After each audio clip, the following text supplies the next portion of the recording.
قال تعالى في الكتاب الكريم أعوذ بالله من الشيطان الرجيم يا أيها الذين آمنوا كتب عليكم الصيام كما كتب على الذين من قبلكم لعلكم تتقون وقال الرسول صلى الله عليه وسلم إذا جاء رمضان فتحت أبواب الجنة وغلقت أبواب النار وسكتت الشياطين.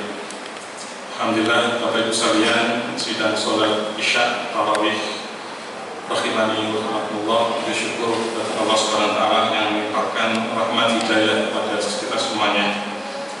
Bapak Ibu sekalian yang dirahmati Allah, alhamdulillah kita sudah masuk pada kalender 7 di bulan Ramadan, dan di antaranya Bapak sekalian ini merupakan salah satu kurnia dari Allah Subhanahu wa taala bahwasanya kita masih diberi kesempatan untuk bisa berjumpa dengan bulan suci Ramadan ini. Bagi kita yang diberi kesempatan oleh Allah, maka patut kita perhatikan bersama-sama bahwasanya di dalam kitab Adabul Mufrad yang dikarang oleh Al-Hafidh Amirul Mukminin fil Hadis. Jadi Imam Bukhari itu pemimpin orang-orang yang beriman dalam bidang hadis. Dalam kitab tersendiri, maka namanya Adabul Mufrad. Jadi kitab adab yang disendirikan. Meskipun di dalam kitab Jami'us Shahihnya itu ada kitab adab, tetapi beliau menyendirikan. Di dalam kitab satu kitab yang berisi kumpulan hadis-hadis yang masih campur, ada yang sahih, ada yang hasan, ada yang dhaif dan sebagainya. Beliau mengutip sabda dari baginda Nabi Muhammad SAW ketika malaikat Jibril itu meminta kepada Allah 3 permintaan. Jadi yang minta itu adalah penghulunya para malaikat, Nabi yang mengamini. Bayangkan, doa mana yang tidak ditolak oleh Allah Subhanahu wa taala. Jadi yang berdoa, yang memohon ini adalah malaikat Jibril. Itu penghulunya para malaikat dan diamini oleh kekasih Allah Subhanahu wa taala, penghulunya para nabi, yaitu baginda Nabi Muhammad sallallahu alaihi wasallam. Dari 3 permintaan Jibril ini, satu sebetulnya yang berkaitan dengan bulan suci Ramadan. Jadi malaikat Jibril itu man adroka Ramadan. Jadi man adroka man soponelong adroka kan nemoni sopoman Ramadan ing bulan Ramadan. Barang siapa yang diberi kesempatan oleh Allah berjumpa dengan bulan Ramadan, fansalah mongkonya agi sopoman hu ing bulan Ramadan. Falam yufar lahu, mongko wong itu belum diampuni oleh Allah Subhanahu wa taala. Ini renungan bagi saya sebenarnya. Jadi barang siapa yang diberi kesempatan oleh Allah berjumpa dengan bulan yang mulia ini, bulan yang penuh berkah, yaitu bulan suci Ramadan, tetapi dia menyia-nyiakan gitu. Diberi kesempatan bertemu tapi disia-siakan bulan Ramadan itu, maka dia belum diampuni oleh Allah Subhanahu wa taala. Mudah-mudahan kita semuanya terhindar dari orang yang menyia-nyiakan bulan suci Ramadan. Nah, kalau saya yang dirahmati Allah, mengapa kita berpuasa sebetulnya? Mengapa kita berpuasa? Mengapa berpuasa itu? Puasa itu sebetulnya mengembalikan fitrah kita sebetulnya. Saya mengutip di dalam kitab Maqasidus Shaum. Di dalam Maqasidus Shaum itu tujuan dari berpuasa. Al-Faslu Tsani di pasal yang kedua, fi fadhailihi, tentang fadilah keutamaan dari orang yang berpuasa. Lissaumi fawaid, bagi orang yang berpuasa ada beberapa tujuan. Jadi kitab Maqasidus Shaum ini ditulis oleh Sultanul Ulama, pemimpinnya para ulama, yaitu Syekh Imam Izzuddin bin Abdissalam. Beliau mengarang kitab khusus namanya Maqasidus Shaum. Itu tujuan dari berpuasa. Di dalam pasal yang kedua, Al-Faslu Tsani fi fadhailihi, tentang fadilah, jadi orang yang berpuasa, lis-shaumi fawaid, bagi orang yang berpuasa itu mempunyai faedah sebetulnya. Mengapa kita berpuasa? Dalam kitab itu ditulis 7, tetapi saya tidak semuanya, hanya 1 saja.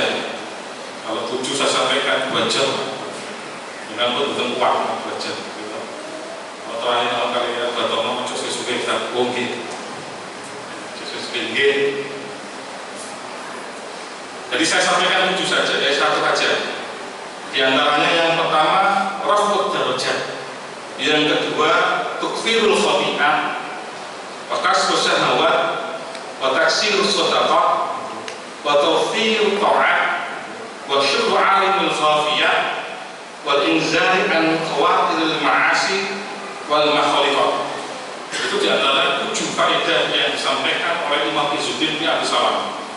Tetapi saya hanya 1 saja sebetulnya, yaitu raf'ud darajat. Jadi orang yang berpuasa itu sebetulnya diangkat derajatnya oleh Allah Subhanahu wa Ta'ala.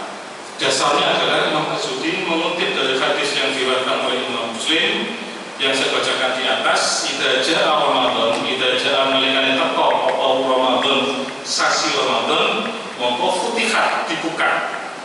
Apa yang dibuka? Allahul jannati, lawang-lawangi surga. Wa ghuliqati abwaabun nar, lan ditutup apa abwaabul nar, lawang-lawangi neraka. Wa sufidati syayatin, lan dikerangkeng apa syayatin, setan-setan tersebut. Apa maksudnya ini? Yang pertama, beliau memandang taftir abwaabul jannah, dibukanya pintu-pintu surga itu beliau sebagai simbol untuk memperbanyak ketaatan atau taksir taat. Jadi dibukanya pintu surga itu simbol taksir taat, supaya umat ini memperbanyak taat kepada Allah Subhanahu wa Ta'ala. Buat apa pintu surga dibuka tetapi kita tidak tertarik sebetulnya? Makanya hubungannya dengan hadis di atas itu adalah menyanyikan bulan Ramadan. Allah dan Rasulnya sudah menjamin bulan Ramadan itu dibuka selebar-lebarnya pintu surga, justru kita menyia-nyiakan bulan Ramadan. Makanya taksir taat, memperbanyak ketaatan kita kepada Allah Subhanahu wa Ta'ala. Itu bulan suci Ramadan. Kemudian tentang ditutupnya pintu mereka itu adalah taghliq abwaabun nar. Ditutupnya pintu-pintu neraka beliau menganggap sebagai qillatul ma'asi, menyedikitkan kita bermaksiat kepada Allah dan Rasul-Nya. Qillatul ma'asi, supaya kita mengurangi maksiat kita kepada Allah dan Rasul-Nya. Makanya Imam Al-Ghazali, mohon maaf pada kalian nanti ada yang enggak, kok gaya kita punya Ulumuddin, saya sering dikritik kok memakai kita punya Ulumuddin. Dalam kitab itu banyak hadis-hadis yang dhaif dan sebagainya. Sebetulnya sudah diteliti oleh beberapa para ulama, dari sekian ribu hadis itu banyak yang sahih dan ada yang hasan. Dan saya mengutip Imam Al-Ghazali di dalam Mahlul Opusnya.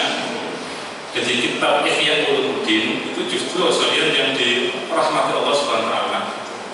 Meskipun banyak yang memperdebatkan hadis ini dan hadis yang lainnya, tetapi di zaman akhir ini sebetulnya cukup relevan. Di antaranya adalah untuk memutus maksiat.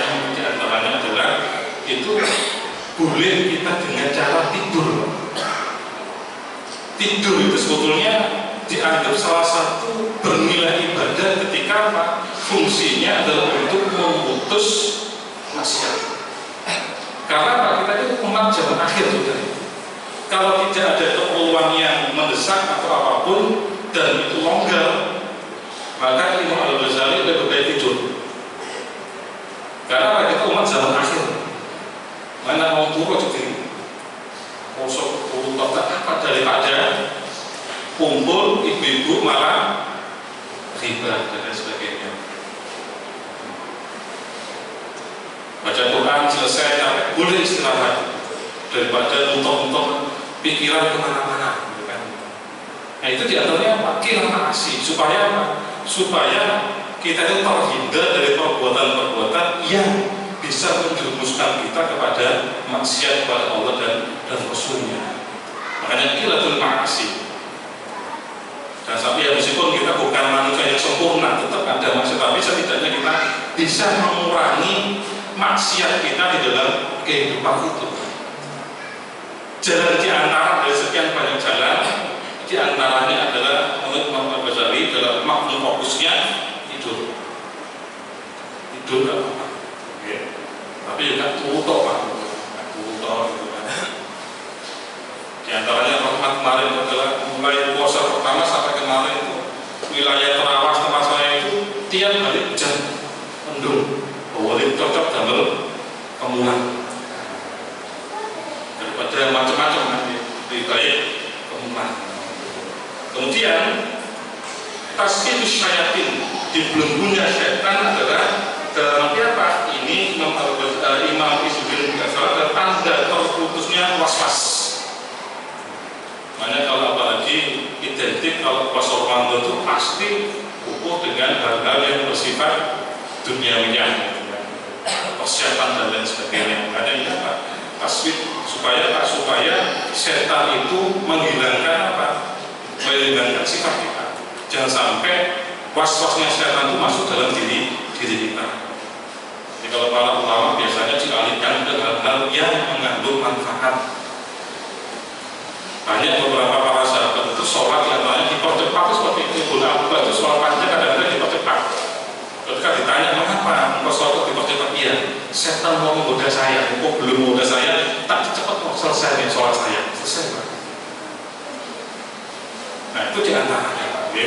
Makanya hikmah dari kita berpuasa adalah mengembalikan fitrah kita sebagai manusia. Artinya apa? Sekuat-kuatnya manusia itu kalau tidak makan dan minum sehari saja sudah merasa lemes. Makanya kalau jenengan itu minum itu dinikmati, berbuka itu jangan rusak-rusuh. Bismillahirrahmanirrahim diminum itu jenengan kalau doa berbuka itu sebelum atau setelah? Sebelum. Setelah gitu. Jadi pertama itu bismillah, minum jangan langsung ditelan, pelan-pelan. Melalui dari pelan-pelan, dinikmati. Makanya zahabat domaku, zahabat bismillah, zahabat ilah opo domaku apa? Pelan. Zahabat domaku, terus batal uruk, teles rongkongan. Makanya itu dinikmati Pak. Betul langsung kemarin kalau buka royokan, pelan-pelan dinikmati, kayak dinikmati. Batal ajru insya Allah. Artinya kita ini sekuat-kuatnya kita itu ternyata manusia itu kalau tidak makan minum sehari saja itu lemes. Makanya dengan berpuasa mengembalikan fitrah kita kepada Allah Subhanahu wa Ta'ala. Kalau kenyang kita bersyukur, kalau kita lapar kita tuh tadarruk. Artinya apa? Kita ini hamba Allah yang lemah. Apa yang disombongkan? Buktinya apa? Poso lawan wis. Jangankan kita, sehingga poso ya kayak sehingga poso artinya dia masih tidak kuat menahan haus, menahan lapar. Dan fitrah berikutnya apa? Sebetulnya misalnya jenengan dalam keadaan kemarin sebelum puasa makan satu hari 2 atau 3 kali, dengan Anda berbuka itu sebetulnya kekuatan tubuh itu hampir sama. Jenengan ngecor atau aktivitas apapun, hanya makan minum selesai puasa, jenengan cukup dengan minum saja, seger betul jenengan. Cukup sebetulnya. Dengan minum saja itu sudah bisa menggantikan apa? Tubuh kita. Hanya dengan minum saja itu sudah luar biasa. Karena di betul percaya awal-awal dia lihat es degan. Jenengan es degan awalnya. Seakan-akan kita mampu menghabiskan gelas besar es degan gelas gede. Coba pas buko dengan tenanan dikai es degan gelas gede, sangat sanggup dengan ternyata kan juga turun ini. Artinya apa? Ya itulah kadar kita. dengan berpuasa ketika berbuka bisa mengembalikan kemampuan tubuh kita meskipun tidak maksimal seperti orang yang tidak berpuasa. Artinya apa? Cukup dengan air 1 gelas itu sudah nikmatnya luar biasa. Makanya inilah nikmat dari Allah ketika berpuasa. Nikmatnya orang berpuasa adalah ketika lapar dan haus. Iwak wae pasti mau melebu.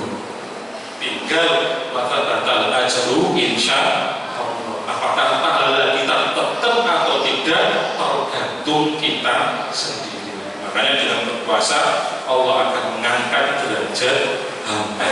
Inilah sekalian yang dirahmati Allah, satu faedah yang disampaikan oleh Imam Izzuddin di dalam kitabnya Maqasidus Shaum. Terima kasih. Bila hidayah wa taufiq. Wassalamualaikum warahmatullahi wabarakatuh.